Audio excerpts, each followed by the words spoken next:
Hello guys, good morning, જય શ્રી કૃષ્ણ. કેમ છો બધા? તો મસ્ત સવાર થઈ ગઈ. સવારના વાગી ગયા છે જો 9:15 થઈ ગયા છે અને આપણે જો કામ કરીને ફ્રી થઈ ગયા. પોતા એક જ બાકી છે. હવે આજે છે સન્ડે, રવિવાર, તો આપણે ફ્રી થઈ ગયા વહેલા, કેમ કે છોકરાઓ વહેલા ઉઠી ગયા હતા. નાહી ધોઈને ફ્રેશ થઈને જો નીચે તૈયાર થઈને રમવા વહી ગયા છે બે.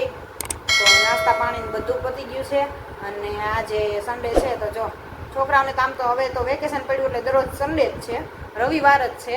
કેમ કે જ્યાં સુધી વેકેશન છે ત્યાં સુધી તો મજા જ છે. હવે ટ્યુશનમાંય વેકેશન ને સ્કૂલમાંય રજા, બધાય રજા, એટલે રવિવાર જ ગણાય આમ તો દરરોજ. તો જો રમવા નીકળી ગયા છે. કીર્તન ને આરાધ્યા બે નીચે છે, રમે છે. મમ્મી ગયા છે મંદિરે અને આપણે જો એક પોતા બાકી છે. બાકી બધું કામકાજ પતી ગયું છે અને જવું છે રવિવારીમાં શાકભાજી લેવા માટે. તો પેલા પોતા મારી લઈ પછી જઈએ રવિવારી. અહીંયા અમારે નજીક જ ભરાય છે તો શાક બકાલું બધા લેવા બહુ જાય છે. તો આપણે પણ આજે ત્યાંથી લઈ આવી. બટેટા ને બધું થઈ ગયું છે તો આપણે લઈ આવી. તો એવું બધું છે ને. કાલનો બ્લોગ તમે ન જોયો હોય તો ખાસ અમારો બ્લોગ જોઈ આવજો. ચમત્કારી હનુમાનજી દાદા અને શનિદેવનું મંદિર અને ભોળાનાથનું બધું મંદિર આવી જાય છે. અને ત્રણે મંદિર એક સાથે જ છે અને બહુ મસ્ત જગ્યા છે અને દર્શન પણ બહુ મસ્ત થયા અમારા. કાલનો બ્લોગમાં છે જ તે, ન જોયું હોય તો જોઈ લેજો. અને તમે જાજો એકવાર દર્શન કરવા. અમને તો બહુ મજા આવી. અમે કાલ શનિવાર હતો એટલે ગયા હતા અને શનિદેવનું મંદિર છે. શનિદેવે ચમત્કારી શનિદેવ છે અને હનુમાન દાદાએ ચમત્કારી હનુમાનનું મંદિર એમ લખ્યું છે અને એ તરીકે જ નામ છે. અને ત્યાં જો અમને કાળા પૂંજારી દાદા હતા ને અમને જો દોરા બાંધી દીધા છે. હનુમાન દાદાના શ્લોક બોલીને બધાને કાંડા બાંધતા હતા એટલે અમે પણ કાંડા બંધાવ્યા છે. તો અમે બધાએ બંધાવ્યા હતા કાંડા, એટલે કાલે બંધાવીને અમે આવ્યા. અને હવે તો અમે જો શનિવાર જાજો ટાઈમ હશે, જો વહેલા ફ્રી થઈશું તો જાજા ભાગે તો અમે ત્યાં જઈશું. કેમ કે ત્રણે મંદિર સાથે છે ને તો બધાય ભગવાનના દર્શન હારવાર થઈ જાય. તો અમને તો મજા આવી. તો તમે પણ જાજો એકવાર. અને રાજકોટમાં રહેતા હોય તો ખાસ એકવાર ચક્કર મારજો. બહુ મજા આવે એવું મંદિર છે, મસ્ત મંદિર છે. તો અમને તો બહુ મજા આવી. કેમ કે થોડુંક આઘું છે, કાલાવાડ રોડ ઉપર છે એટલે થોડુંક આઘું થઈ જાય. પણ ટાઈમ હોય તો મજા આવે જવાની. કેમ કે અમે તો વહેલા ફ્રી થઈ જાય, 8:30 થાય ત્યાં ફ્રી થઈ જાય. એટલે અમે તો કાલે ત્યાં ગયા હતા. તો અલગ અલગ મંદિર આપણે જોઈ તો ખ્યાલ આવે ને ક્યાં કેવા મંદિર બનાવ્યા છે એમ. તો મસ્ત મંદિર હતું. અમને તો દર્શન કરવાની મજા આવી ગઈ. અને ચાલો તો હવે પોતા મારી લઈ પછી જવું છે રવિવારીમાં શાકભાજી લેવા માટે. તો પોતાનું કામકાજ પતાવી લઈ પછી જઈએ અને પછી મળી પાછા. ચાલો આપણે જો આવી ગયા રવિવારીમાંથી ઘરે અને જો બધું બકાલું લઈ આવ્યા ને કેળા ને કાકડી ને ચીકુ ને બધું લઈ આવ્યા. ને આરાધ્યાએ જો મારે કેળું ઉપાડી લીધું એક. અત્યારમાં ન ખવાય, રોંઢે ખવાય, બધું થાય. અને જો અહીંયા બેઠી છે ના સવારમાં નાસ્તો કરવા ન બેહે એટલે જો અત્યારે 10 વાગ્યા ને એટલે પરોઠું ને અથાણું ને મારે ટાઈમ થાય એટલે બેસી જાવ. દૂધ પી એટલે પેટ ભરાઈ જાય એટલે નથી હાલતું એમ. હવે અત્યારે ખાવાનું તો જો કાકડી ને ચીકુ ને બટેટા ને બધું શાકભાજી લઈ આવ્યા છીએ રવિવારીમાં ગયા હતા એટલે. અને આરાધી હવે નાસ્તો કરવા બેઠી છે. અને ચાલો હવે આપણે રસોઈ બનાવશું. કેમ કે 10 વાગી ગયા છે અને વહેલી રવિવારી ભરાય તોય તડકો થઈ ગયો. તો થોડાક કામ કરીને ગયા ને મોડું થઈ ગયું એટલે તડકો થોડોક થઈ જાય. અમારે નજીક જ ભરાય છે, આઘી નથી. એટલે અહીંથી અહીંયા જ છે, એક શેરી વટી. એટલે બધું જો શાકભાજી ત્યાંથી લઈ આવ્યા. બધું તાજું મસ્ત શાક મળે છે ત્યાંથી. તો ત્યાંથી બધું શાકભાજી ને છોકરાઓ હાટું જો ભાગ ને બધું લેતા આવ્યા. હવે ચાલો રસોઈ બનાવશું. ને આજે મમ્મી રહ્યા છે. મોડું એકટાણું કરવાનું છે. મમ્મીના ચૈતર મહિનાની અમાસ છે, છેલ્લું અલોણું રહ્યા છે. તો એને જો આજ તો મોડું ખાવાનું છે. તો અત્યારમાં એ નાસ્તો નથી કર્યો. તો હવે કાકડી ને જો કેળા ને બધું લઈ આવ્યા છે, ચીકુ ને એવું. તો એ હવે આવશે મંદિરેથી ને પછી નાસ્તો કરશે, થોડું ઘણું ખાશે. ત્યાં બપોર થઈ જાય અને બપોરે એની હાટું પછી મોડું બનાવવાનું થશે. તો ચાલો અહીંયા આપણા ભાત મુકાઈ ગયા છે. તો હવે આજ તો આરાધ્યા બેન કહેશે સરગવાનું શાક બનાવવાનું. તો ચાલો સરગવાનું શાક ને બટેટાનું શાક બે બનાવવાના છે. તો ફટાફટ બનાવવા મળી અને પછી મળીએ આગળ. હો અત્યારે 10 વાગે જો ભૂખ લાગે એટલે 10 વાગે ખાવા આવે. સવારમાં કહીને તો ના ખાઈ નહીં, પછી અથાણું ને પરોઠું પણ ખાઈ લે ને પોગાય. વળી હું ખાવું કર્યા રાખે. તો આજ તો બેન અથાણું ને પરોઠું લઈને બેસી ગયા છે ખાવા. તો ચાલો મળીએ પછી. સરગવાની કઢી મસ્ત રેડી થઈ ગઈ છે. અહીંયા ગરમા ગરમ જો દાળ આપણી રસોઈ બધી બની ગઈ છે. સરગવાનું શાક, બટેટાનું શાક, ભાત, તો બધું રસોઈ બની ગઈ છે. અને હવે જઈશું નીચે. તો સરગવાની કઢી ઘડીક ઉકળે છે, તો ઉકળી જાય ને. તમે સરગવાનું શાક કેવું બનાવો છો કમેન્ટમાં જરૂર જણાવજો. જો અમે તો આ રીતનું બનાવી છીએ. અમારા આરાધ્યાને આવું જ ભાવે, એટલે આ રીતનું બનાવી કઢીવાળું. કેમ કે ઓલી છાશમાં ચણાનો લોટ ડોઈ નાખીને એ આરાધ્યાને શાક ભાવે અમારે. બાકી ઓલું તમે શેકેલું લોટ નાખો ને તો પાછું એને ન ભાવે, તો સ્વાદ ફરી જાય ને. એટલે તરત કે આવું ન કરતા. એટલે આજે જો મારે બનાવવું નહોતું, પણ બનાવરાયું એટલે પછી કરી નાખ્યું મેં. હાલો આજ કે કાલ બનાવવું જ છે. ચાલો જઈએ નીચે હવે. મમ્મી શું કરે છે. અને શાક તો જો અહીંયા બની ગયું. થોડું તીખું બનાવવું મસ્ત એવું. ચટણી નખાઈ ગઈ છે. હવે જઈએ નીચે. મમ્મી શું કરે સીવવા બેઠા ને અહીંયા જો ઘંટી ઘડિયાળ ખોલીને બેઠા છે. અને અમારા આરાધ્યાન જો વિડીયો કોલ આવ્યો. કોનો આવ્યો છે? જીનુનો હતો. અને મમ્મી જો એ બ્લાઉઝનું કટિંગ કરે છે. જય શ્રી કૃષ્ણ. મમ્મી ધ્યાન ફોનમાં છે. ઉપાડ્યો તો જો આમાં જીનું બેન વાત કરવા આવી જો. ધ્રુવી છે, જીનું છે અને આરાધ્યા લે છે ને.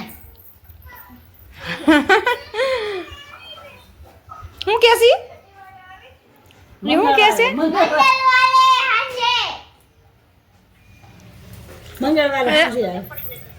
ક્યાં દેખાતી જ નથી હરખી. બોલી વઈ જાય. મોઢું તો દેખાડ તારું. કેમ ઝાખું દેખાઈશ તારું? હવે દેખાણી. હા હવે દેખાણી. 2 સિંગડા લીધા છે જો ચોટલા. જજી નાઈ તૈયાર થઈ. આમ આમ કરે છો તે. તો અહીંયા જો વિડીયો કોલ હાલે છે અને મમ્મી જો બ્લાઉઝનું કટિંગ કરે છે. તો ચાલો હવે આપણે પણ ઘડીક મશીને બેસી જાય. આપણું કામ કાલનું જો અધૂરું પડ્યું છે તો પૂરું કરી નાખી. તમારે રોટલીને લોટે બાંધતી આવી. હવે કરવાની જ રહી. બધું કરીને આવી પૂરું રાંધવાનું બધું. તો છોકરાઓ જો આપણને કામ કરવા બેઠા હોય ને તો કામ કરવા નથી દેતા. અને જો અત્યારે ચીકુનું જ્યુસ બનાવરાવે છે. વાગ્યા છે હજી જો 5:15 5:30. તો ચીકુ ઉઠીને તો ચીકુ ખાઈ લીધું. અને હવે પાછું કે ભૂખ લાગી. તો હવે કે ચીકુનું જ્યુસ બનાવી દો. તો આ વેકેશન પડશે ને એટલે આપણને તો નવરા જ નહીં થવા દે. આમાં જ રાખશે. કા અમારા આરાધ્યા તો બહુ ઓલું કરે. મશીને બેઠી હતી ત્યાંથી મને ઊભી કરીને લાવી. મને ચીકુનું જ્યુસ જ કરી દો. તો જો અત્યારે ચીકુ સુધારું છું. અને આજે જો ચીકુ લઈ આવ્યા હતા મસ્ત લાડવા જેવા ચીકુ છે. અને મીઠા એટલા કા આરાધ્યા? બહુ મીઠા છે ને. તે બપોર ખાધું હતું ને? કેવાક મીઠા હતા? છાલું હતું ખાઈ ગઈ હતી બપોર. તો અત્યારે જો આપણે બેયને ચીકુનું જ્યુસ બનાવી દઈએ. તો આવો ઊંચું રાખાય. હવે લે નકરું ચીકુ જ બતાવવાનું. ગાંડી ચીકુ બધાએ જોયા જ છે. તો જો ચીકુનું જ્યુસ બનાવું છું. તો ચાલો તમે પણ પીવા આવી જાઓ. મસ્ત ચીકુ છે લાડવા જેવા જો મોટા અને મીઠા એટલા છે હો. તો ચીકુનું જ્યુસ બનાવી દઈએ 2 છોકરાને. એટલે 2 પી લે. પછી જો હાંજ સુધી લોહી પીતા નહીં. પણ આપણે ગમે એમ કહેવું તો ઈ આંજે હતા ઈ ના એવું છે બધું. ચાલો મળીએ આગળ પાછા. ચાલો તો સુગર વગરનું ચીકુનું જ્યુસ બની ગયું છે અહીંયા રેડી. તમે જોઈ શકો છો. એક કઈને ખાંડ નથી નાખી દીધી. કેમ કે છે ને પછી ગળા પકડી લે. ચીકુ જ એટલા મીઠા છે ને તો ખાંડ નાખવાની જરૂર જ નથી પડતી. તો જો બેયને આપણે એક ગ્લાસ ભરીને દઈ દઈએ એટલે પી લે. શું થઈ ગયું છે? તો ચાલો આવી જાવ ચીકુનું જ્યુસ પીવા. કેવું છે? પીજો તો. મીઠું થયું છે? ગળ્યું હે? જો ગ્લાસ લઈ લઈને ઉપર છે હવે. તો હાલો કીર્તનને દઈ અને કીર્તન જો આટલો બધો ભાગ ઘરમાં છે ને તો જો પડીકા તો એના લેવાના ઊભા જ હોય. પડીકું લઈ આવ્યો છે અને ચીકુનું જ્યુસ. તો ચાલો આ 2 ચીકુનું જ્યુસ પી લે ને આપણે જઈએ હવે નીચે સીવવા માટે. તો હવે જો હાંજ સુધી નામ લેતા નહીં. બેયને આખો ગ્લાસ ભરીને દઈ દીધું છે. એટલે હવે જાઉં છું નીચે. ચાલો મળીએ આગળ. તો આપણે જો જમી કાઢીને ફ્રી થઈ ગયા આવી ગયા નીચે. ને આ ભાઈને જો દડા બેટ રમવાનું. દડા ઉલાડવાના. અહીંયા જો ઘડિયાળ રિપેર કરે છે ડંકાવાળી.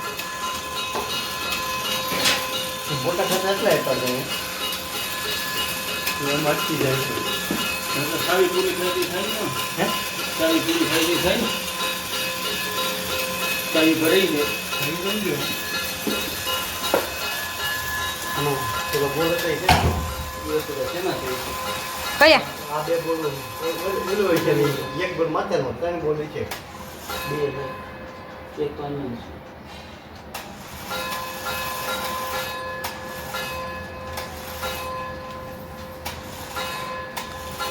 હાલ હાલ તે બાર બે હાવ હાલ તો અંદર બેહુસ તો બેઠ ને જો ઘડિયાળ રિપેર કરે છે હવે થઈ જાય આ તો બોલ કાઢવાનું ઝીણું છે ને નવરો. ચાલો તો એ લોકો ઘડિયાળ રિપેર કરે તે આપણે ઘડી ફોન ખાઈ લઈ બહાર બેસી લઈ જમી કાઢીને ફ્રી થઈ ગયા છીએ વાગી ગયા છે 8:30 થયા છે આપણે ફ્રી થઈ ગયા તો હવે ઘડી બહાર બેસી ઠંડો પવન ખાઈ તો જો કાલે આરાધ્યાને રિઝલ્ટ લેવા જવાનું છે રિઝલ્ટની તારીખ છે તો કેટલા ટકા આવશે આરાધ્યા 80 ન હોય ને એવું ઓલા 100% હોય એમાંથી કેટલા આવશે એમ હું 80 છે હવે 80 થોડાક હોય ચાને બહુ 80 લખેલા 100 માર્કના પેપર હોય 100 માંથી 98 આવે 96 આવે 91 આવે કે 80 આવે કેટલા આવે કેમ ખબર પડે બહુ 80 માર્કનું પેપર છે હું લઈ દે તને કાક લે